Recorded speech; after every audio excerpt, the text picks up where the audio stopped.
Buong akala nga ni Dea ay matahimik na nga ang Encantadia matapos ngang matalo nga nila si Zaur at tuluyan nga itong namatay. At hindi na rin magiging banta pa kailanman itong si Metena dahil ito na mismo ang sumuko matapos baguhin nga ang puso nga nitong si Cassiopeia.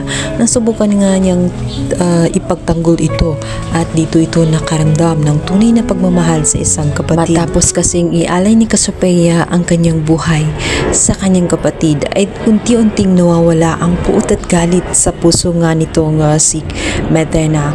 Kung noon ay naging matigas ito na katulad ng niebe sa Miniabe, na unti-unti itong umiinit at naglaho, naging malambot muli. Kaya naman ito ang naging dahil di na niya kailangan ang naturang Esperanto dahil alam niya na ito ang nag-uudyok sa kanya para lalong maging masama.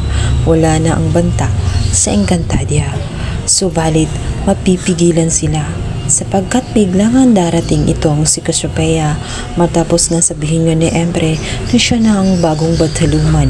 Agad niya una niyang tinungo ay ang magpinsan na ito ang si Lyra at si Mira.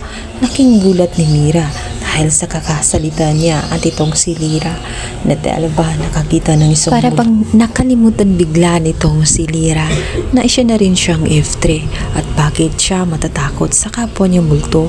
Ngunit bigla siya nagulantang sapagkat nag-iba na nga ang itsura nga nito nga si Cassiopeia. Isinalaysay agad ni Cassiopeia na nag-iba na ang kanyang bugna at ngayon malalaman din ng dalawa na wala na ang kanilang pinakamamahal na Embre at may panganib na paparating sa Encantadia. Kailangan na nilang kumilos ngayon na. Isang sandata ang bitbit nga nitong si Cassiopeia na galing pang Devas. Ito ang makakatulong kay Lyra para sa panibagong takda na inaatas niya dito. Kailangan nilang magtungo sa Balaak doon para palayain itong si Pirena sapagkat nangangailangan din nila ng tulong mula kay Pirena at kailangan din nilang matiyak na walang makakalabas ng Balaak kung hindi ay mandadagdagan pa ang kanilang mga kaaway.